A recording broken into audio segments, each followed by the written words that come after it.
ఏటి మనుగడ కోటి అలలుగ పొంగు వరదల వేగాన పడిలేచు అలలకు తీపి కలలకు లేని అలసట నీకేలా నల్ల నల్ల నీళ్లలోన ఎల్లకిల్ల పడ్డట్టున్న అల్లో మల్లో ఆకాశాన చుక్కల్లు అమ్మాయంటి జాబిల్లమ్మ అబ్బాయంటి సూర్యుడమ్మ ఇంటి దీపాలవ్వాలంట దిక్కుళ్ళు ఎవరికి వారే యమునకు నీరే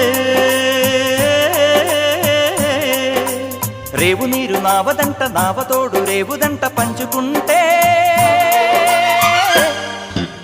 గోరువంక వాలగానే గోపురానికి స్వరాల గణగణ గంటలే మోగనేలా గోపబాలుడొచ్చినాక గోకులానికి పెదాల కిలకిల పువ్వులే పుట్ట